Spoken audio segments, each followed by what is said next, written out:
Hi friends. Hi friends, പെബിൾസിലേക്ക് സ്വാഗതം. ഞങ്ങൾ ഏതാനും പുതിയ ആവേശകരമായ കഥകൾ കരുതിയിട്ടുണ്ട്. ശ്രദ്ധിച്ചു കാണുക. അതിൽ നിന്നും നിങ്ങൾക്ക് പലതും പഠിക്കാനും രസിക്കാനും സാധിക്കും. പഠിക്കാനോ? കമോൺ, രസകരമായ പഠിപ്പിനെ കുറിച്ചാണ് പറഞ്ഞത്. ഓക്കെ, ഇതിലൊരു രസവും ഇല്ലെങ്കിൽ ഞാൻ ഉടൻ തന്നെ ഇവിടം വിടും. ഹേയ്, ഞാൻ നിന്റെ ഒരു സുഹൃത്തല്ലേ? ഒരു ഫ്രണ്ട് ഒരു കുടുംബാംഗത്തെ പോലെയാണ്. നീ നിന്റെ കുടുംബത്തെ സ്നേഹിക്കണം. I am sorry. അതേതായാലും കൊള്ളാം. കുടുംബാംഗങ്ങൾ പരസ്പരം മനസ്സിലാക്കേണ്ടത് വളരെ അത്യാവശ്യമാണ്. നിങ്ങളുടെ സ്നേഹം പ്രകടിപ്പിക്കാൻ പല വഴികളുണ്ട്. നീ എന്തെങ്കിലും അമ്മയെയോ അച്ഛനെയോ സഹോദരനെയോ സഹോദരിയെയോ ആരെങ്കിലും സഹായിച്ചിട്ടുണ്ടോ? ചിലപ്പോൾ സഹായിക്കാറുണ്ട്. കമോൺ, ചിലപ്പോൾ നമ്മുടെ സാമീപ്യവും കരുണയുള്ള വാക്കുകളും മുതിർന്നവരോടുള്ള സ്നേഹത്തോടെയുള്ള പെരുമാറ്റവും എല്ലാം നമ്മൾ കുടുംബത്തെ സഹായിക്കുന്നത് പോലെയാണ്. അത് ഞാൻ ഓർമ്മിക്കാം. ഈ കഥയിൽ ഒരു മകൻ തന്റെ അച്ഛനെ ഒരു പാഠം പഠിപ്പിക്കുന്നത് കാണാം. നിങ്ങളുടെ കുടുംബത്തെ സ്നേഹിക്കുക.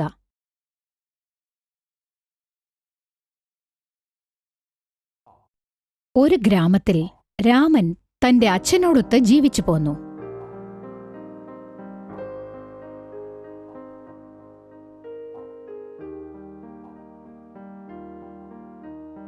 അച്ഛാ, അച്ഛൻ ഒരുപാട് വയസ്സായി. എപ്പോഴും മിണ്ടാതിരിക്കുന്നതാ നല്ലത്. ഇല്ല മകനെ, ഞാൻ പറയുന്നത്. മതി അച്ഛാ, മിണ്ടാതിരിക്കൂ. ഒരു ദിവസം അച്ഛനെ പുറത്തു കൊണ്ടുപോവാൻ രാമൻ ഒരുക്കങ്ങൾ ചെയ്യുന്നു.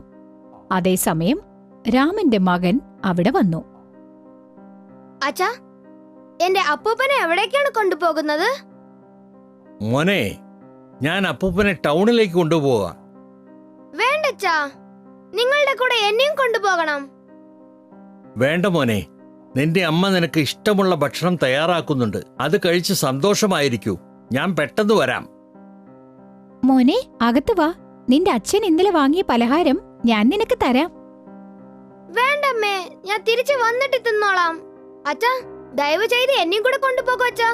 രാമൻ എന്തെങ്കിലും പറയുന്നതിനു മുൻപ് അയാളുടെ മകൻ വണ്ടിയുടെ മുന്നിൽ നിന്നു. എന്തൊരു ശല്യമാണിത്! ഞാനിത് എങ്ങനെ കൈകാര്യം ചെയ്യും? കുറച്ചു ദൂരം നടന്നു കഴിഞ്ഞപ്പോൾ രാമൻ ഒരു ശ്മശാനത്തിന്റെ മുന്നിൽ നിന്നു. നിങ്ങൾ രണ്ടുപേരും ഇവിടെ നിൽക്കൂ. ഞാൻ എത്രയും വേഗം തിരിച്ചു വരാം.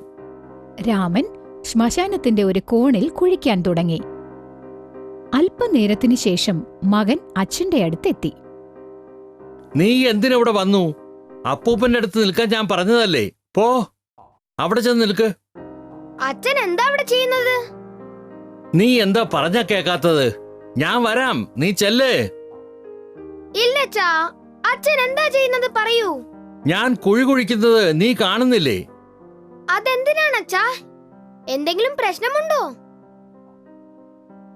ദൈവമേ, എന്തൊക്കെ ചോദ്യങ്ങളാ! ഇവനോട് സത്യം പറയേണ്ടി വരുമല്ലോ. കേട്ടോ മോനെ, ഞാൻ നിന്റെ അപ്പൂപ്പന് വേണ്ടി ഒരു കുഴിമാടം ഉണ്ടാക്കുക. പക്ഷെ അപ്പൂപ്പൻ ജീവനോടെയല്ലേ? അതെ, അതെനിക്കറിയാം. അപ്പൂപ്പന് തീരെ വയസ്സായി വയ്യാണ്ടുമായി.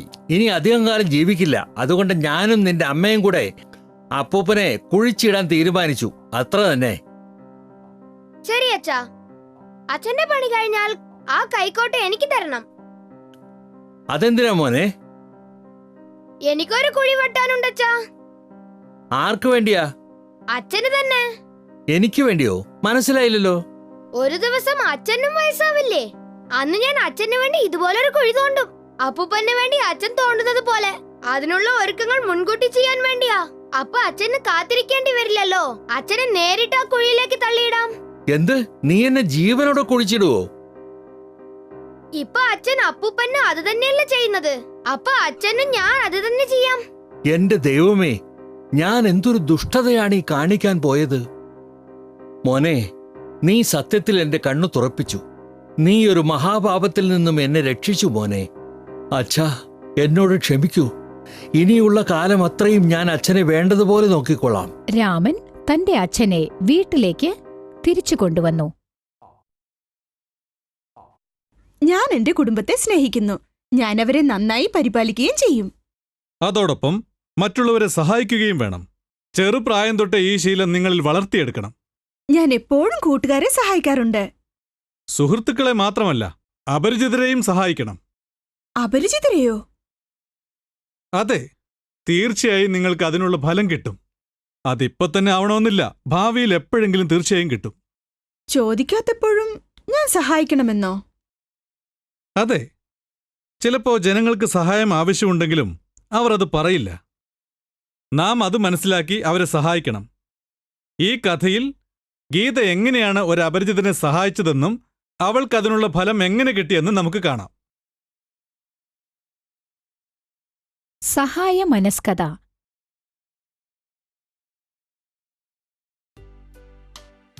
ഗുണ എന്നൊരു ആൺകുട്ടി ഒരു ഗ്രാമത്തിൽ ജീവിച്ചിരുന്നു. കഠിനാധ്വാനം ചെയ്ത് അവൻ ജീവിതം നയിച്ചു. അവൻ സമർത്ഥനായ ഒരു വിദ്യാർത്ഥിയായിരുന്നു. ഇന്നെനിക്ക് ദാഹവും വിശപ്പും തോന്നുന്നു. പ്രാതൽ കഴിക്കാൻ പോലും എന്റെ അടുത്ത് വേണ്ടത്ര പണമില്ല. അവൻ ചുറ്റും നോക്കി, എന്നിട്ട് മുൻപോട്ട് നടന്നു. എനിക്ക് തല ചുറ്റുന്നു. ഈ വീട്ടിലുള്ളവരോട് കുടിക്കാൻ ഒരു ഗ്ലാസ് വെള്ളം ചോദിക്കട്ടെ? അവൻ വാതിലിൽ മുട്ടി. പറയൂ, എന്താണ് വേണ്ടത്? നോക്കൂ, എനിക്ക് ദാഹിക്കുന്നു. കുടിക്കാൻ ഒരു ഗ്ലാസ് വെള്ളം തരാമോ? ഓ പാവം കുട്ടി, ഒന്ന് നിൽക്കൂ, ഇപ്പൊ വരാം. ആ പെൺകുട്ടി ഒരു ഗ്ലാസ് പാലും എടുത്തുകൊണ്ട് തിരിച്ചെത്തി. ഈ പാലെടുത്തോ.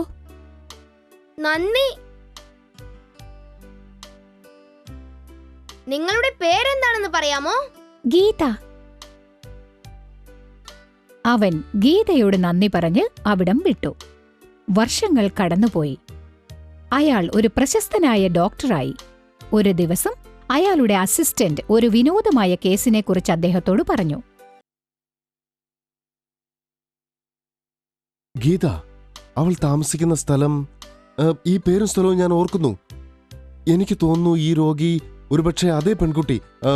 ഞാനൊന്ന് പോയി നോക്കട്ടെ.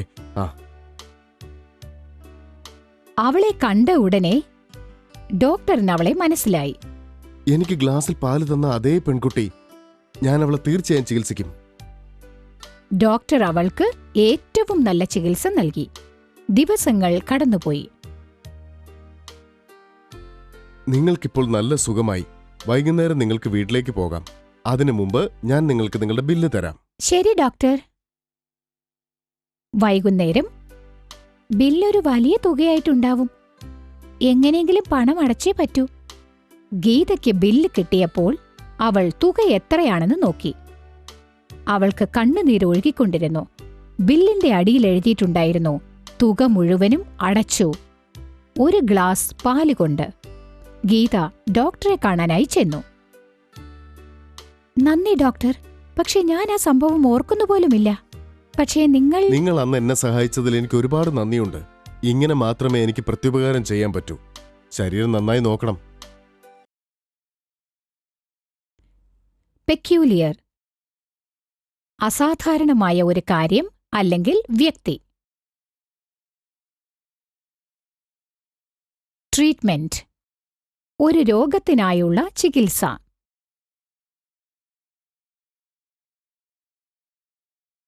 ഗ്രേറ്റ്ഫുൾ. നന്ദി രേഖപ്പെടുത്തുക. ഇനി പറ, നീ മറ്റുള്ളവരെ കളിയാക്കാറുണ്ടോ? അതെ, അത് നല്ല തമാശയാണ് കൂട്ടുകാരെ കളിയാക്കൽ. പ്രായമായവരെ നീ കളിയാക്കുവോ? ചിലപ്പോൾ. നമ്മൾ വയസ്സായവരോട് ബഹുമാനത്തോടെ പെരുമാറണം. ചിലപ്പോ ജനങ്ങൾ നിങ്ങളെക്കാൾ വ്യത്യസ്തമായി ചിന്തിച്ചാലോ പ്രവർത്തിച്ചാലോ അവർ തെറ്റു ചെയ്തു എന്നർത്ഥമില്ല. ജനങ്ങളോട് ബഹുമാനത്തോടെ പെരുമാറുമ്പോൾ ഈ ലോകം ജീവിക്കാൻ ഏറ്റവും മികച്ചതായി നമുക്ക് തോന്നും. നമ്മൾ മറ്റുള്ളവർ പറയുന്നത് കേട്ട് മനസ്സിലാക്കാൻ എപ്പോഴും ശ്രമിക്കണം. സോറി, ഇത് ഞാൻ ഓർമ്മിക്കാം. സാരമില്ല. ഇപ്പൊ ഞാനൊരു കഥ പറയാൻ പോവാണ്. ഒരു രാജാവിന്റെ കഥ. അദ്ദേഹം ഒരു ഭാഗ്യദോഷിയിൽ നിന്നാണ് അത് പഠിച്ചത്. മറ്റുള്ളവരെ ബഹുമാനിക്കുക.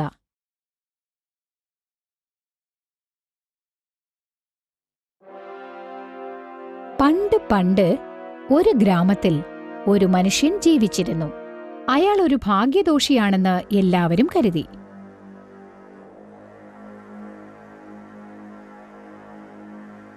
അകത്ത് കേറി വാ, അയാള് വരുന്നത് കണ്ടില്ലേ? ഭാഗ്യദോഷിയാണ് ആ മനുഷ്യൻ. രാവിലെ തന്നെ അയാളുടെ മുഖം കണ്ട അന്നത്തെ ദിവസം പോക്കാം. അതെ അതെ, വളരെ ശരിയാ. വാ, നമുക്ക് അകത്തേക്ക് പോകാം. ഈശ്വര, ഞാനിനി എന്തു ചെയ്യും? എന്റേതല്ലാത്ത തെറ്റിന് ഇവർ എന്നോട് വളരെ ക്രൂരമായി പെരുമാറുന്നല്ലോ. ഭാഗ്യദോഷിയായ മനുഷ്യനെക്കുറിച്ചുള്ള വാർത്ത രാജാവ് അറിഞ്ഞു.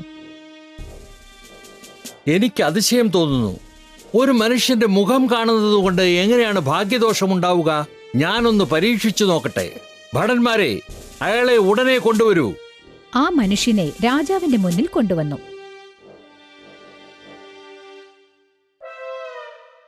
സൈനിക, ഇയാളെ ശരിക്കും നോക്കണം. ഇയാൾ നമ്മുടെ അതിഥിയാണ്. നോക്കൂ, സ്വസ്ഥമായിരിക്കണം. നാം നിങ്ങളെ നാളെ കാണാം. ഒന്നുകൊണ്ടും വിഷമിക്കേണ്ട. എന്റെ വിധി നാളെ തീരുമാനമാകും മഹാരാജൻ. അടുത്ത ദിവസം രാവിലെ രാജാവ് എഴുന്നേറ്റു. എന്നിട്ട് നേരെ ഭാഗ്യദോഷിയായ മനുഷ്യന്റെ മുറിയിലേക്ക് ചെന്നു.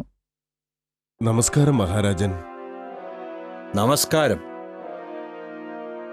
രാജാവ് അവിടം വിട്ടു. എന്നിട്ട് തോട്ടത്തിൽ ഉലാത്തിക്കൊണ്ടിരുന്നു. അയ്യോ ഈശ്വര, എന്റെ കാല് മുറിഞ്ഞു. അന്നുച്ചയ്ക്ക് രാജാവ് ഉച്ചഭക്ഷണത്തിനായി കാത്തിരുന്നു. അപ്പോൾ പാചകക്കാരൻ രാജാവിനോട് പറഞ്ഞു, ക്ഷമിച്ചാലും മഹാരാജൻ, ഒരു പല്ലി ഭക്ഷണത്തിൽ വീണിരിക്കുന്നു.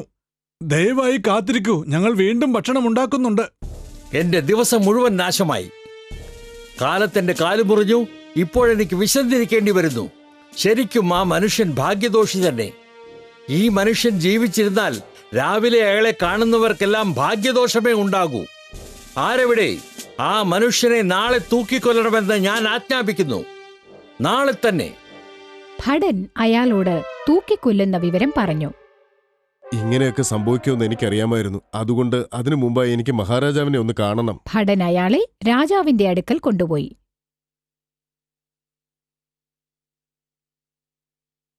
നിങ്ങൾക്കെന്നോട് എന്താണ് പറയാനുള്ളത്? വേഗം പറയൂ.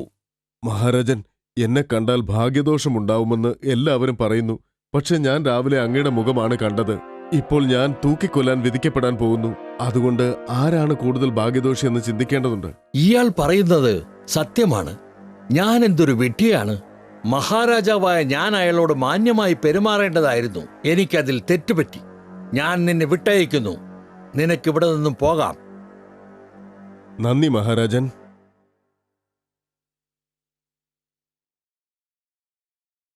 കംഫർട്ടബിൾ, സുഖസൗകര്യം അഥവാ ആശ്വാസം.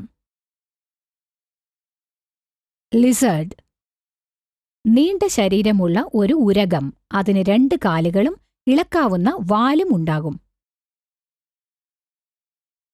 ഡെത്ത് സെന്റൻസ്, ഒരു കുറ്റത്തിന് നൽകുന്ന മരണശിക്ഷ. ശരി, നീ എന്തെങ്കിലും സാധനങ്ങൾ സഹോദരന്മാർക്കോ സഹോദരിമാർക്കോ കൂട്ടുകാർക്കോ പങ്കിടാറുണ്ടോ? ഇല്ല.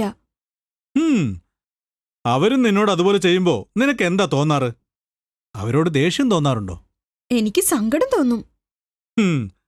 അപ്പൊ ആദ്യമായി നിന്റെ പെരുമാറ്റ രീതിയിൽ മാറ്റം വരണം.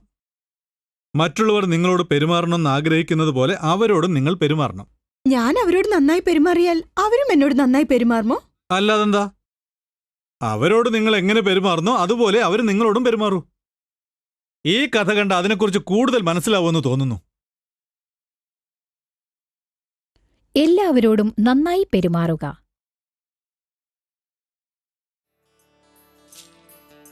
ഗ്രാമത്തിലെ പ്രസിഡന്റിന്റെ ഏക മകളായിരുന്നു രൂപ. രൂപ അതിസുന്ദരിയായിരുന്നു. തന്റെ സൗന്ദര്യത്തിൽ അവൾ വളരെയധികം അഹങ്കരിച്ചു. ഓ, എന്നെപ്പോലെ സുന്ദരിയായ ഒരാൾ ഈ ഗ്രാമത്തിലില്ല. മോളെ രൂപേ, പുറത്തേക്ക് വാ മോളെ. നിന്റെ കൂട്ടുകാരിതേ വന്നിരിക്കുന്നു. ശരിയച്ചാ, ഞാനിതാ വരുന്നു. രൂപ, വാ, നമുക്ക് പോകാം. ഏയ്, നീ എന്താ ഈ വസ്ത്രം ധരിച്ചിരിക്കുന്നത്? എന്നെപ്പോലെ നല്ലൊരു വസ്ത്രം ധരിച്ചുകൂടായിരുന്നോ നിനക്ക്? നീ എപ്പോഴും എല്ലാവരോടും മോശമായി പെരുമാറുന്നു. ഞാൻ പോകുന്നു. ഇനി ഒരിക്കലും നിന്നെ കാണാൻ വരില്ല. ഏഹേ, ദേഷ്യപ്പെടരുത്. വാ, നമുക്ക് പോകാം. നടന്നുകൊണ്ടിരിക്കെ രൂപ എല്ലാവരെക്കുറിച്ചും പരിഹസിച്ചുകൊണ്ടേയിരുന്നു. ആ ഗ്രാമത്തിൽ പാവപ്പെട്ട ഒരു വിരൂപി ജീവിച്ചിരുന്നു. ഏയ്, അതിലേ പോകരുത്. ആ വിരൂപി അവിടെയാണ് താമസിക്കുന്നത്. എനിക്ക് അയാളുടെ നേരെ നോക്കുന്നത് പോലും ഇഷ്ടമല്ല. അങ്ങനെ പറയരുത് രൂപ. നീ എന്തൊക്കെ പറഞ്ഞാലും ഈ വിഷയത്തിൽ നീ പറയുന്നത് ഞാൻ കേൾക്കില്ല. എനിക്ക് അയാളെ വെറുപ്പാണ്. രൂപ തിരിച്ചുപോയി. ദിവസങ്ങൾ കൊഴിഞ്ഞു. ഒരു ദിവസം രൂപയും അവളുടെ കൂട്ടുകാരിയും ഒരു പുഴയുടെ തീരത്തിരുന്ന് സംസാരിക്കുകയായിരുന്നു. പെട്ടെന്ന് രൂപ പുഴയിലേക്ക് വീണു. ഓ, അവൾ മുങ്ങിക്കൊണ്ടിരിക്കുന്നു. ഞാൻ പോയി സഹായിക്കട്ടെ.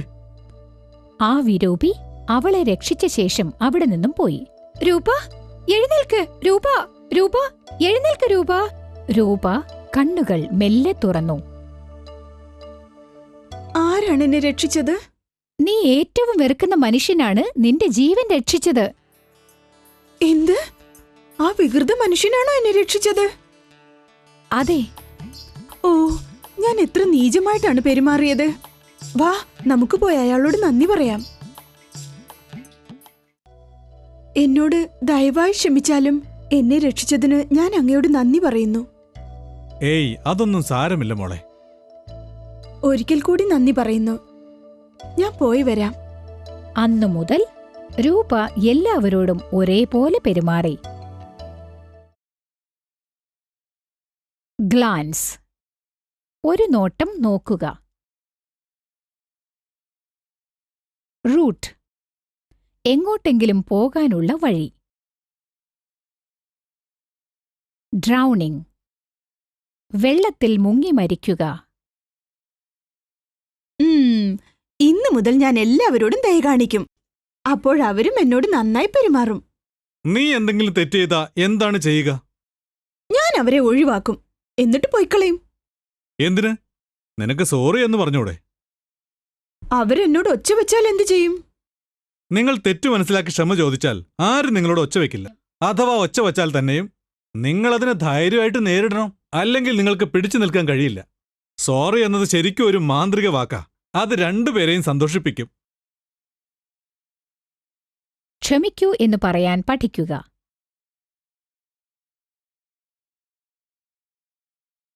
ഒരിക്കൽ ഒരു ഭാര്യയും ഭർത്താവും അവരുടെ മകനും കാട്ടിലൂടെ നടക്കുകയായിരുന്നു.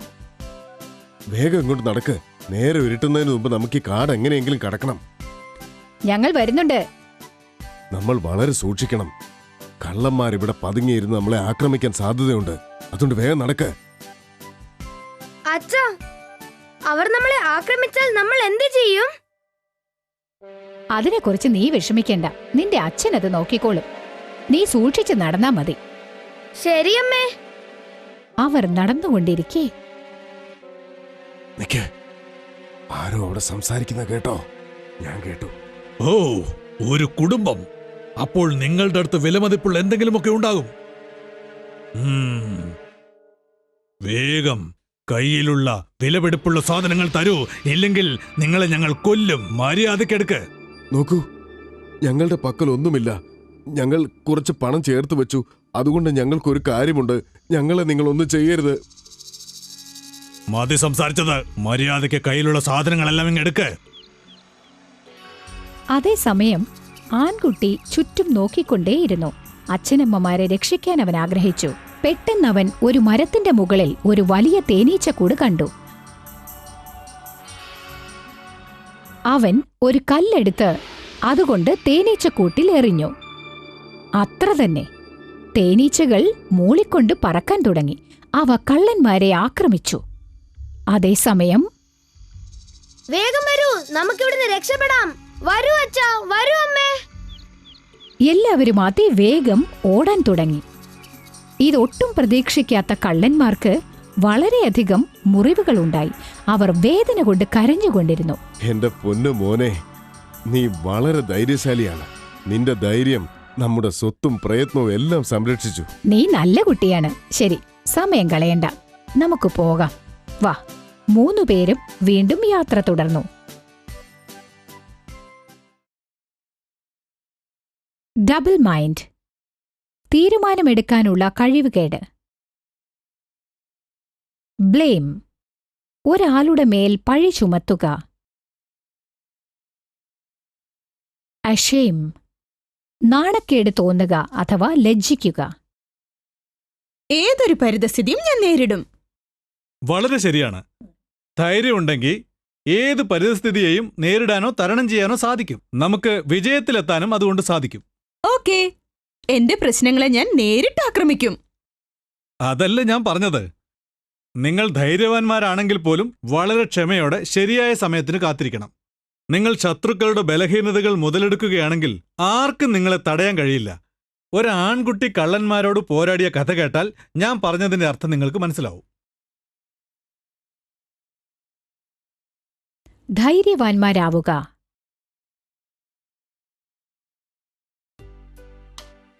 ശ്രവണൻ എന്നൊരു രാജാവിന് നായാട്ട് വളരെ ഇഷ്ടമായിരുന്നു.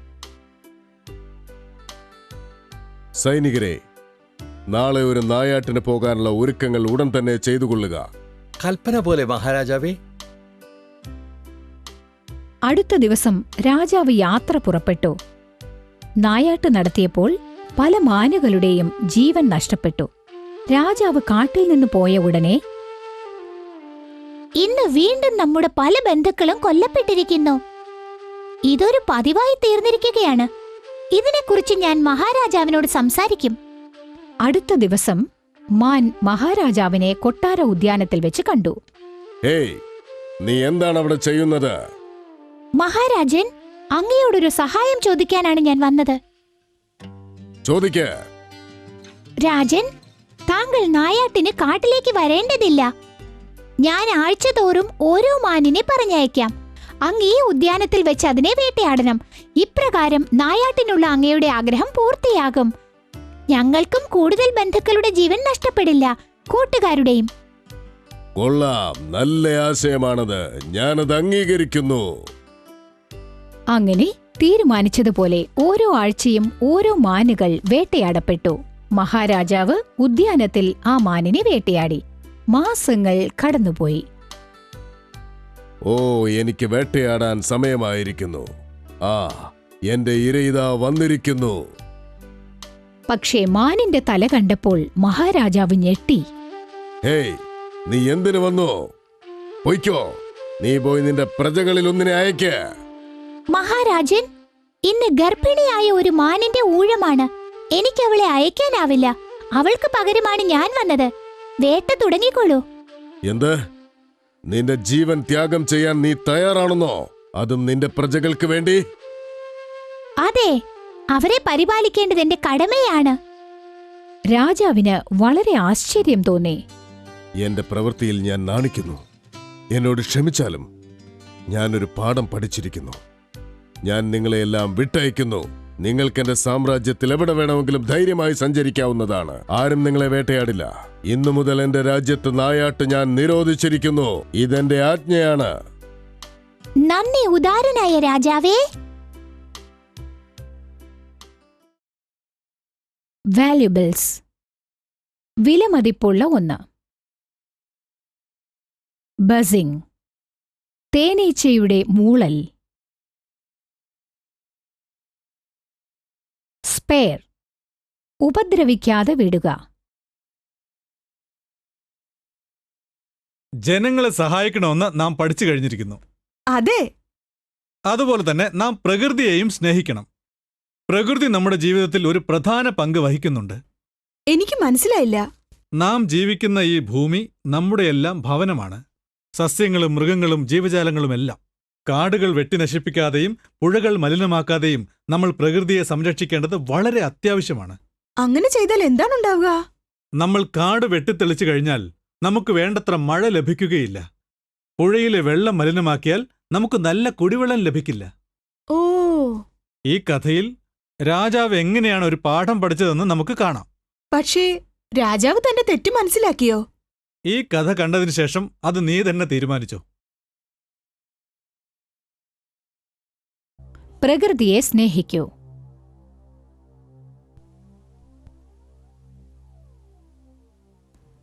ദയാലുവായ ഒരു രാജാവിന്റെ സദസ്സിൽ കഴിവുള്ള ധാരാളം മന്ത്രിമാരുണ്ടായിരുന്നു.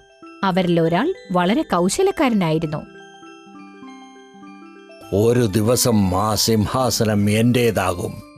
ആ മന്ത്രി ഒരു സന്ദർഭത്തിനായി കാത്തിരുന്നു, രാജാവിനെ പുറത്താക്കാൻ.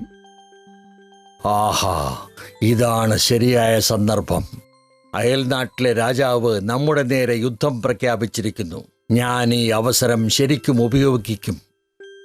മന്ത്രി ആരുമറിയാതെ ആ നാട്ടിൽ നിന്നും പുറപ്പെട്ടു.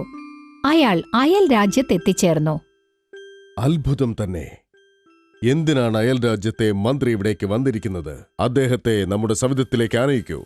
നമസ്കാരം മഹാരാജാവേ. നിങ്ങൾ ഇവിടേക്ക് വരാനുള്ള കാരണം എന്താണ് മന്ത്രി? മഹാരാജാവേ, എനിക്കങ്ങയോട് തനിച്ചൽപ്പം സംസാരിക്കാനുണ്ട്. ശരി. മഹാരാജൻ, ഈ യുദ്ധം ജയിക്കാൻ ഞാൻ അങ്ങയെ സഹായിക്കാം. അതെങ്ങനെ സാധ്യമാകും മന്ത്രി? ഞാൻ അങ്ങയെ സൈനിക രഹസ്യങ്ങൾ അറിയിച്ചു തരാം. ഓ, അങ്ങനെയാണല്ലേ. എങ്കിൽ പറയൂ, നിങ്ങൾ എന്നെ സഹായിക്കുന്നത് എന്തുകൊണ്ടാണ്? അതിനൊരു കാരണമുണ്ട്. ഞാൻ അങ്ങയെ വിജയിക്കാൻ സഹായിക്കും. അതിനു പകരമായി അങ്ങെന്നെ രാജാവാക്കുമെന്ന് ഞാൻ പ്രതീക്ഷിക്കുന്നു. ഞാൻ വിശ്വസ്തനായിരിക്കും. ഓ, അങ്ങനെയാണല്ലേ കാര്യങ്ങൾ. ശരി ശരി. മന്ത്രി ഉടനെ എല്ലാ രഹസ്യങ്ങളും രാജാവിന് നൽകി. രാജാവ് യുദ്ധം എളുപ്പത്തിൽ ജയിച്ചു. മന്ത്രി, നാം യുദ്ധം ജയിച്ചിരിക്കുന്നു. ഇനി ഞാൻ നിങ്ങളെ രാജാവായി നിയമിക്കാം. അതെ, ഞാൻ നന്ദിയും വിശ്വസ്തതയുള്ളവനുമായിരിക്കും മഹാരാജാവേ. ഭടന്മാരെ, ഇവനെ പിടിക്കൂ, എന്നിട്ട് തടവറയിൽ കൊണ്ടുപോയി അടയ്ക്കൂ. മഹാരാജാവേ, അങ്ങ് വാക്ക് പാലിക്കാൻ മറക്കുന്നു. ഓർക്കുക, എന്റെ സഹായമില്ലാതെ അങ്ങ് ഈ യുദ്ധം ജയിക്കില്ലായിരുന്നു. മിണ്ടിപ്പോകരുത് അവിശ്വസ്തനായ മനുഷ്യ. നിന്റെ വിശ്വസ്തതയെക്കുറിച്ച് എനിക്കറിയാം. നീ നിന്റെ രാജാവിനെയും സ്വന്തം നാടിനെയും ചതിച്ചു. നാളെ ആരെങ്കിലും നിനക്കിതിൽ കൂടുതൽ തന്നാൽ നീ എന്നെയും വഞ്ചിക്കില്ലേ? നിന്നെപ്പോലൊരാളെ ഈ സമൂഹത്തിൽ ജീവിക്കാൻ അനുവദിക്കരുത്.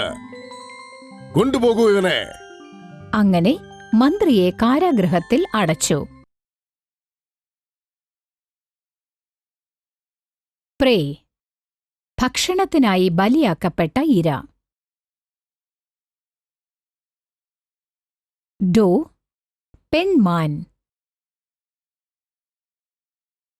ജനറസ്, ഉദാരമായി നൽകാൻ സമ്മതമുണ്ടാവുക. നാം നമ്മുടെ മാതൃഭൂമിയെ സ്നേഹിക്കണം. വളരെ ശരിയാണ്. നമുക്ക് ഓരോരുത്തർക്കും നമ്മുടെ മാതൃഭൂമിയെ ദുഷ്ടശക്തികളിൽ നിന്ന് രക്ഷിക്കുമെന്ന് ലക്ഷ്യമുണ്ടാവണം. എനിക്കെപ്പോഴും പട്ടാളത്തിൽ ചേരാൻ ആഗ്രഹമാണ്. അത് കൊള്ളാം. പക്ഷെ നിന്റെ വാക്കിൽ നീ ഉറച്ചു നിൽക്കണം. ഇല്ലെങ്കിൽ ഈ കഥയിലെ മന്ത്രിയെപ്പോലെ നീയും പ്രശ്നത്തിലകപ്പെടും. അതിൽ സംശയം വേണ്ട. അയാള് മാതൃഭൂമിയെ സ്നേഹിച്ചില്ലേ? ഇല്ല, അയാൾ തന്റെ അത്യാഗ്രഹം കൊണ്ട് മാതൃഭൂമിയെ വഞ്ചിച്ചു. അത് ചെയ്തതിന് അയാൾക്ക് ശിക്ഷയും കിട്ടി. മാതൃഭൂമിയെ സ്നേഹിക്കുക. ഒരു ഗ്രാമത്തിൽ ഒരലക്കുകാരൻ ഉണ്ടായിരുന്നു. അയാൾക്കൊരു കഴുതയും ഉണ്ടായിരുന്നു. ഓ, നിനക്ക് ശരിയായി ഭക്ഷണം തരാൻ പോലും എനിക്ക് സാധിക്കുന്നില്ല. നീ വിഷമിക്കേണ്ട, ഞാനൊരു വഴി അന്വേഷിച്ചു നോക്കാം. നാളുകൾ കടന്നുപോയി. ശരിയായ ഭക്ഷണമില്ലാതെ കഴുത മെലിയാൻ തുടങ്ങി. നിനക്ക് നടക്കാൻ പോലും ജീവനില്ല. ഇരുട്ടുന്നതിന് മുമ്പ് നാം ഈ കാട് കടന്നു പോകേണ്ടതുണ്ട്. നടന്നുകൊണ്ടിരിക്കുമ്പോൾ എന്തോ ഒന്ന് അയാളുടെ ശ്രദ്ധയിൽപ്പെട്ടു. ഹേയ്, നോക്ക്, ഒരു കടുവയുടെ തോല്. ഞാനിതെടുക്കട്ടെ. ഏതെങ്കിലും വിധത്തിൽ ഇത് നമുക്ക് ഉപകരിക്കും. അയാൾ യാത്ര തുടർന്നു. ഞാൻ എങ്ങനെയാണ് ഈ തോല് ഉപയോഗിക്കുക? ഹേയ്, നോക്ക്, നിന്റെ പ്രശ്നം പരിഹരിച്ചിരിക്കുന്നു. നിന്റെ ദേഹം ഞാൻ ഈ തോല് കൊണ്ട് മറയ്ക്കും. അപ്പോൾ നീ ഒരു കടുവയെപ്പോലെ ആയിത്തീരും. രാത്രിയായി. അടുത്തുള്ള വയലിൽ ചെന്ന് ഇഷ്ടം പോലെ തിന്ന് നിന്റെ വിശപ്പ് തീർത്തോ? ദിവസവും രാത്രി കഴുത സന്തോഷത്തോടെ വയലിൽ മേഞ്ഞു. ദിവസം തോറും അതിന് ശക്തി തിരിച്ചു കിട്ടി. ഒരു ദിവസം പൗർണമി വന്നു. കഴുത പതിവ് പോലെ വയലിൽ മേഞ്ഞുകൊണ്ടിരിക്കുകയായിരുന്നു. പെട്ടെന്നതിന് പാടണം എന്ന് തോന്നി. അത് വായ തുറന്നു.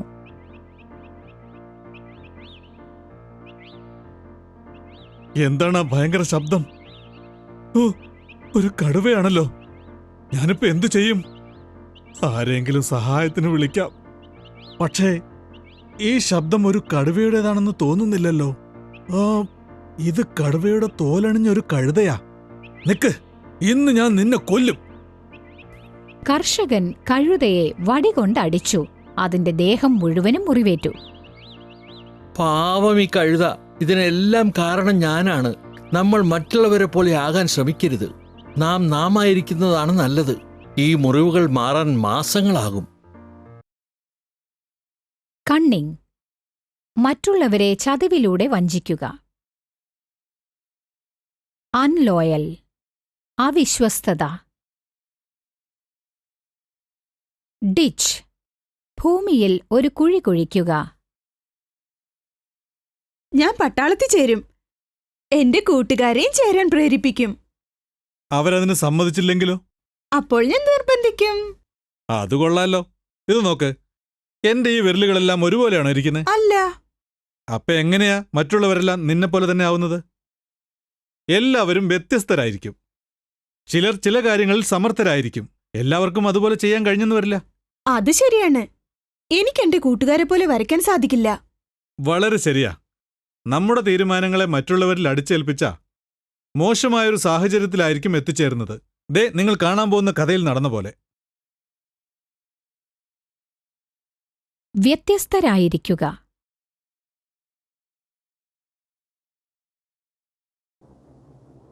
ശ്യാം എന്ന ഒരു പണക്കാരനായ വ്യാപാരിക്ക് ഗോപാൽ എന്നൊരു വേലക്കാരനുണ്ടായിരുന്നു.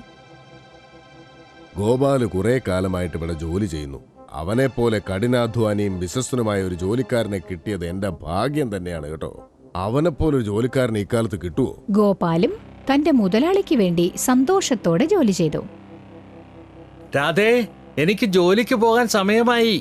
എവിടെയാണ് നീ ഇതുവരെ എഴുന്നേറ്റില്ലേ? എനിക്ക് തീരെ വയ്യ. എഴുന്നേൽക്കാൻ പോലും കഴിയുന്നില്ല. നിങ്ങൾ പൊയ്ക്കോളൂ, ഞാൻ നോക്കിക്കോളാം. ശരി. ആ ഗോപാൽ, എന്താ നിനക്കൊരു ദുഃഖം? എന്റെ ഭാര്യയ്ക്ക് സുഖമില്ല മുതലാളി. എന്നാ നിനക്ക് അവധി എടുത്തുകൂടായിരുന്നോ? സാരമില്ല മുതലാളി, അവൾ നോക്കിക്കോളും. ദിവസങ്ങൾ കടന്നുപോയി. രാധേ, നിനക്കിനിയും സുഖമായില്ലല്ലോ. നിന്റെ ചികിത്സയ്ക്ക് ഒരു 500 രൂപയെങ്കിലും വേണ്ടിവരും. എന്റെ അടുത്താണെങ്കിൽ ഇപ്പോൾ തീരെ പണവുമില്ല. നമ്മെ സഹായിക്കാൻ ദൈവത്തിനേ കഴിയൂ. അതേ ദിവസം തന്നെ ഗോപാൽ, നീ വീട്ടിലേക്ക് പോകുമ്പോ ഈ 500 രൂപ കൊണ്ടുപോയി എന്റെ അമ്മയ്ക്ക് ഒരു മണി ഓർഡർ അയക്കണം. ശരി മുതലാളി. വൈകുന്നേരം ഗോപാൽ തപാൽ ഓഫീസിലേക്ക് പോയി. 500 രൂപ. ഈ പണം ഞാൻ എടുത്താൽ എന്റെ ഭാര്യയ്ക്ക് മരുന്ന് വാങ്ങാൻ കഴിയും. അവർക്ക് ഞാൻ പിന്നീട് പണം അയച്ചു കൊടുത്തോളാം. ഇരുമനസ്സോടെ ഗോപാൽ വീട്ടിലേക്ക് മടങ്ങി. എന്താണ് നിങ്ങളുടെ വിഷമത്തിന് കാരണം? ഒന്നുമില്ല, ഞാൻ നിന്റെ ചികിത്സയ്ക്കുള്ള പണം ഏർപ്പാടാക്കിയിട്ടുണ്ട്. എവിടെ നിന്നാണ് കിട്ടിയത്? അത് ഞാൻ എങ്ങനെ ഏർപ്പാടാക്കി? വേണ്ട, നിങ്ങൾ എന്നോട് സത്യം പറയണം. രാധേ, അത് മുതലാളി അദ്ദേഹത്തിന്റെ അമ്മയ്ക്ക് അയച്ചു കൊടുക്കാൻ വേണ്ടി തന്നതാ. എന്റെ ദൈവമേ, ആ പണമാണോ നിങ്ങൾ ഇവിടെ കൊണ്ടുവന്നത്? അതെ. അത് വളരെ തെറ്റാണ്. ഈ പണം കൊണ്ട് ചികിത്സിക്കാൻ ഞാൻ സമ്മതിക്കുകയില്ല. നാളെ രാവിലെ തന്നെ നിങ്ങൾ തപാൽ ഓഫീസിലേക്ക് പോകണം. അടുത്ത ദിവസം ഭാര്യ പറഞ്ഞതുപോലെ ഗോപാൽ ചെയ്തു. അതിനുശേഷം ശ്യാമിന്റെ വീട്ടിലേക്ക് പോയി. മുതലാളി, ക്ഷമിക്കണം. എനിക്ക് മാപ്പ് തരണം. നീ എന്താ ഈ പറയുന്നത്? ഗോപാൽ എല്ലാ കാര്യങ്ങളും വിശദമായി പറഞ്ഞു. ഈ കാര്യത്തിൽ കുറ്റക്കാരൻ ഞാനാണ്. ഞാനിവനെ സഹായിക്കണമായിരുന്നു. എനിക്ക് നാണം തോന്നുന്നു. ഗോപാൽ, നീ എന്നോട് ക്ഷമിക്കണം. ഈ പണം നീ കൊണ്ടുപോയി നിന്റെ ഭാര്യയെ ചികിത്സിക്ക്. ഈ മാസം മുതല് ഞാൻ നിനക്ക് ഒരു 500 രൂപ ശമ്പളം കൂട്ടിത്തരാൻ പോവാ. അങ്ങനെ രണ്ടുപേരും തങ്ങളുടെ തെറ്റ് മനസ്സിലാക്കി.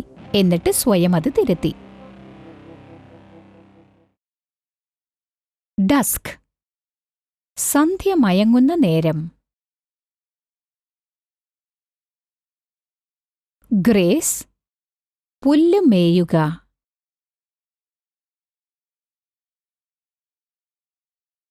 ത്രാഷ്, ശക്തിയായി അടിക്കുക. നിന്റെ കൂടെ ആയത് ഏതായാലും നന്നായി. ഞാൻ കുറെ കാര്യങ്ങൾ പഠിച്ചു. ശരി, നീ ദൈവത്തെ വിശ്വസിക്കുന്നുണ്ടോ? പിന്നെന്താ, എല്ലാവരും വിശ്വസിക്കുന്നു. അവൻ എപ്പോഴും നമ്മോടൊത്തുണ്ട്. അവൻ നമ്മെ സഹായിക്കുന്നു, വഴി നടത്തുന്നു, ജീവിതത്തിന്റെ എല്ലാ ഘട്ടങ്ങളിലും. ഞാൻ ദൈവത്തോട് ദിവസവും പ്രാർത്ഥിക്കുന്നുണ്ട്. നല്ല കാര്യം. ദൈവം തന്ന എല്ലാ കാര്യങ്ങൾക്കും ദിവസേന നാം ദൈവത്തോട് നന്ദി പറയണം. ദൈവം നമുക്ക് ഏത് സങ്കീർണമായ സാഹചര്യത്തെയും നേരിടാനുള്ള ശക്തിയും ധൈര്യവും നൽകും. ഈ കഥയിൽ ദൈവം 2 സുഹൃത്തുക്കളെ സഹായിച്ചതുപോലെ കണ്ടോളൂ. ദൈവത്തോടൊത്തു നടക്കുക.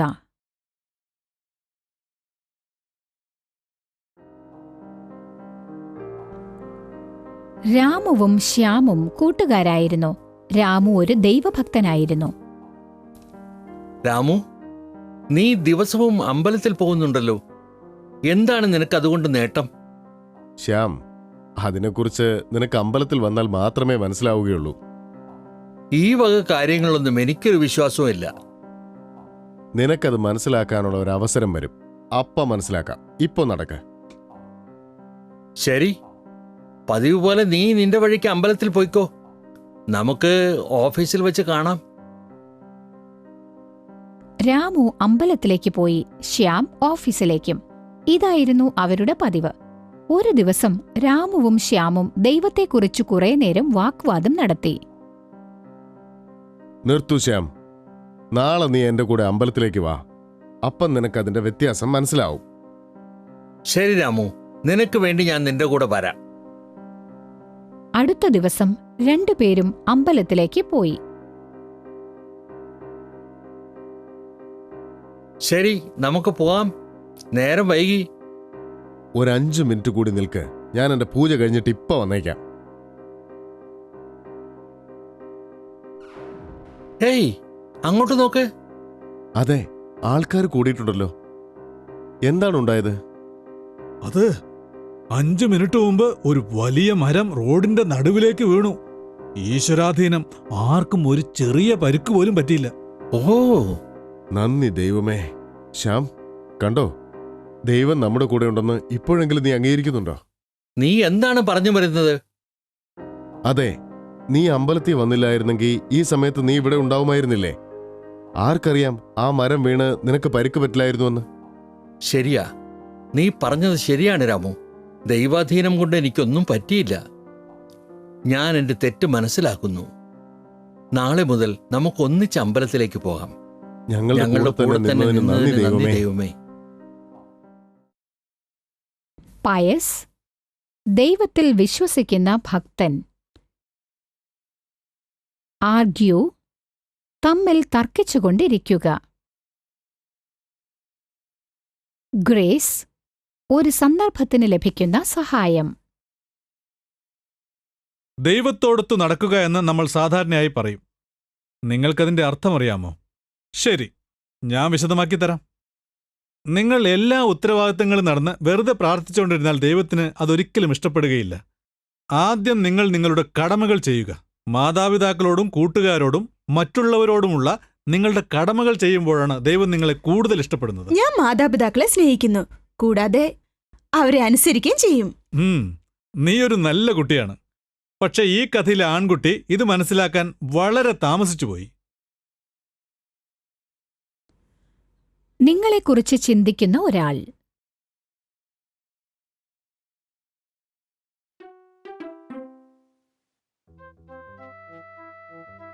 ഒരു ചെറിയ ഗ്രാമത്തിൽ ഒരമ്മയും അവരുടെ മകനും താമസിച്ചിരുന്നു. മോനെ, നീ എന്തുകൊണ്ടാണ് ജോലിക്ക് പോവാത്തത്? ഈ വയസ്സുകാലത്ത് നീ എന്നെ വല്ലാതെ കഷ്ടപ്പെടുത്തുന്നു. വയസ്സാവും തോറും എനിക്ക് ജോലി ചെയ്യാനുള്ള ശേഷിയില്ല. നീയാണ് നമ്മുടെ കുടുംബത്തെ നോക്കി നടത്തേണ്ടത്. എന്താ അമ്മേ, അതിനിനിയും സമയമുണ്ട്. കൂട്ടുകാരെനിക്ക് വേണ്ടി കാത്തിരിക്കുക. ഞാൻ പോവാ. വരട്ടെ അമ്മേ. ദൈവമേ, ഇവന്റെ കാര്യത്തിൽ ഞാൻ എന്ത് ചെയ്യും? ദിവസങ്ങൾ കടന്നുപോയി. ഒരിക്കൽ, ഞാൻ അകത്തേക്ക് വരട്ടെ? ആരാ ഇത്? ഏട്ടനോ? സുഖമാണോ ഏട്ടാ? എനിക്ക് സുഖമാണ്. നിനക്കെങ്ങനെയുണ്ട്? അകത്ത് കയറി വരൂ. കുമാരൻ എവിടെ? അവനിപ്പോ എന്തെടുക്കുന്നു? അവന് സുഖം തന്നെ. പക്ഷേ അവൻ ജോലി ഒന്നും ചെയ്യുന്നില്ല. അച്ഛന്റെ പണം മുഴുവനും ധൂർത്തടിച്ച് നശിപ്പിച്ചുകൊണ്ടിരിക്കുന്നു. എസ്റ്റേറ്റിന്റെ കാര്യവും നോക്കുന്നില്ല. അവൻ മാറിയില്ലെങ്കിൽ ഞങ്ങൾ നശിച്ചു പോകും ചേട്ടാ. എനിക്ക് ഏട്ടനെ ആശ്രയമുള്ളൂ. അവനോട് ഒന്ന് സംസാരിക്കാമോ? നീ അതിനെക്കുറിച്ചൊന്നും ഓർത്ത് വിഷമിക്കണ്ട. അതൊക്കെ ഞാൻ സംസാരിച്ചോളാം. അതേസമയം കുമാരൻ തിരിച്ചെത്തി. അമ്മാവനെ കണ്ടപ്പോൾ അവൻ സന്തോഷിച്ചു. ആഹാ അമ്മാവാ, അമ്മാവന് സുഖം തന്നെയല്ലേ? എപ്പോഴാ വന്നത്? ആഹാ, നിന്നെ കണ്ടതിൽ എനിക്ക് ഒരുപാട് സന്തോഷമുണ്ട് മോനെ. അമ്മാവാ, അമ്മാവൻ തിരിച്ചു പോകുന്നതുവരെ ഞാൻ കൂടെ തന്നെ ഉണ്ടാവും. അത് കൊള്ളാമല്ലോ. അടുത്ത ദിവസം എടാ കുമാരാ, എന്റെ ആ തോർത്തൊന്നെടുത്ത് തരാവോ? ശരി അമ്മാവാ. ഇതാ അമ്മാവന്റെ തോർത്ത്. ആ, ഞാൻ എത്ര ബലശാലിയും ശക്തനുമായിരുന്നു നിനക്ക് ഓർമ്മയില്ലേ? അറിയാം, അമ്മാവൻ എങ്ങനെയിരുന്ന ആളാണെന്ന് എനിക്ക് നല്ല ഓർമ്മയുണ്ട്. നിന്റെ പ്രായത്തില് ഞാൻ എല്ലാ കട്ടിയുള്ള ജോലികളും ചെയ്ത് എല്ലാവരെയും സഹായിക്കുമായിരുന്നു മോനെ. അതവന് സത്യം വെളിപ്പെടുത്താനുള്ള സന്ദർഭമായിരുന്നു. ഞാൻ എത്ര അപരാധം ചെയ്തു. എന്റെ അമ്മയും മറ്റും എന്നെ എങ്ങനെയൊക്കെ നോക്കി. പക്ഷേ അവർക്കിപ്പോ വയസ്സായി. അവരെ നോക്കേണ്ടത് എന്റെ കടമയാണ്. ഇനി മുതൽ എന്റെ വീട്ടുകാര്യങ്ങളും ഈ സമൂഹത്തെയും നോക്കേണ്ടത് എന്റെ കടമയാണ്. അന്നു മുതൽ കുമാരൻ തന്റെ അമ്മയെയും അമ്മാവനെയും നന്നായി നോക്കി.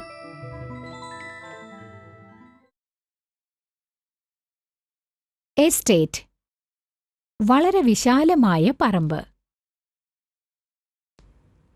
House hold. വീട്ടുകാര്യങ്ങൾ. കമ്മ്യൂണിറ്റി. ഒരേ സ്ഥലത്ത് താമസിക്കുന്ന ജനങ്ങൾ. നമുക്ക് സ്വാതന്ത്ര്യം കിട്ടിയത് 2 ആയുധങ്ങൾ കൊണ്ടാണ്. അതേതൊക്കെയാണെന്ന് നിങ്ങൾക്കറിയാമോ? അവയുടെ പേരെന്താണെന്നറിയാമോ? അഹിംസയും സത്യാഗ്രഹവും. ഗാന്ധിജി നമ്മെ പഠിപ്പിച്ചു. അതെ. അഹിംസയുടെ അർത്ഥം എന്താണെന്നറിയാമോ? ആ, നീ തന്നെ വിശദീകരിച്ചാൽ നന്നായിരിക്കും. അഹിംസ ക്രൂരതയ്ക്ക് മാപ്പ് കൊടുക്കലാണ്. ഒരാൾക്ക് തിരിച്ച് പോരാടാമെങ്കിലും അയാൾ ശത്രുവിന് മാപ്പ് കൊടുക്കുന്നു. എന്നിട്ട് അയാളോട് ക്ഷമിക്കുന്നതിലൂടെ തെറ്റു മനസ്സിലാക്കി കൊടുക്കുന്നു. അഹിംസയെക്കുറിച്ച് ഈ കഥയിലൂടെ നിങ്ങൾക്ക് മനസ്സിലാക്കാം. ഇത് നിങ്ങൾ ശ്രദ്ധിക്കൂ. അഹിംസ. ഒരു കോളനിയിൽ കൂട്ടുകാരായ ഒരു സംഘം ആൺകുട്ടികൾ താമസിച്ചിരുന്നു. ദിവസവും വൈകുന്നേരം അവർ മൈതാനത്തിൽ ഒരുമിച്ച് കൂടുമായിരുന്നു. ഹേ നവീൻ, ഇന്ന് നമുക്ക് ഫുട്ബോൾ കളിക്കാം. ഓക്കേ. അങ്ങോട്ട് നോക്ക്, ഒരു പുതിയ പയ്യൻ വരുന്നുണ്ട്. അതെ, അവന്റെ പേര് രവി എന്നാ. എന്റെ പുതിയ അയൽക്കാരനാ. ആ, അവൻ ഇങ്ങോട്ടാണ് വരുന്നത്. ഹായ് രഘു, എനിക്ക് നിങ്ങളുടെ കൂടെ കൂട്ടുകൂടണം. എന്നെ നിങ്ങളുടെ കൂട്ടത്തിൽ ചേർക്കാമോ? തീർച്ചയായും രവി. രവി, ഇത് നവീൻ. നവീൻ, ഇതാണ് രവി. ഞങ്ങളുടെ സംഘത്തിലേക്ക് സ്വാഗതം. നന്ദി നവീൻ. നവീൻ രവിയോട് കുരുത്തക്കേട് കാണിക്കാൻ ആലോചിച്ചു. പിറ്റേ ദിവസം രവി കളിക്കാൻ വന്നപ്പോൾ നവീൻ കരുതിക്കൂട്ടി പന്ത് അവന്റെ മേൽ അടിച്ചു. അയ്യോ, കളിയിൽ ഇത് സാധാരണയാ. വാ കളിക്കാം. അടുത്ത ദിവസം നവീൻ രവിയുടെ വാട്ടർ ബോട്ടിൽ കാലിയാക്കി. രഘു, ആ നവീൻ എപ്പോഴും എന്നെ വേദനിപ്പിക്കുന്നു. ഞാൻ അവന് നല്ല തിരിച്ചടി കൊടുക്കും. രവി, നീ അങ്ങനെ ചെയ്യരുത്. അത് ശരിയല്ല. അവന്റെ കൂടെ കൂടാൻ നീയല്ലേ പറഞ്ഞത്? അവനോട് സ്നേഹത്തോടെ പെരുമാറ്. അവൻ മനസ്സിലാക്കും. അടുത്ത ദിവസം വൈകുന്നേരം നവീൻ, അമ്മ നിനക്ക് കൊടുത്തയച്ച പലഹാരവാ. ഇത് നിനക്ക് തരാനാ ഞാൻ വന്നത്. നിനക്ക് എന്നോട് ദേഷ്യം തോന്നുന്നില്ലേ? തോന്നി, പക്ഷേ നിന്നെ വേദനിപ്പിക്കാൻ എനിക്കിഷ്ടമല്ല. നിന്റെ കൂട്ടുകാരനാവാനാണ് എനിക്കിഷ്ടം. ക്ഷമിക്കണം രവി, ഞാനിനി ഒരിക്കലും അങ്ങനെ പെരുമാറില്ല. അതുപോലെ ആരോടും. ഇങ്ങനെ മാപ്പ് കൊടുക്കുന്നതിന്റെ പേരാണ് അഹിംസ. നോക്കൂ, ഇന്നു മുതൽ നിങ്ങൾ അഹിംസയെ പിന്തുടരുമെന്ന് ഞാൻ വിശ്വസിക്കുന്നു. 3 പേരും നല്ല കൂട്ടുകാരായി മാറി. എന്നിട്ട് പലഹാരം പങ്കിട്ടു. അഹിംസ. തിന്മ ചെയ്യാതിരിക്കുക. പർപ്പസ്ലി. കരുതിക്കൂട്ടി.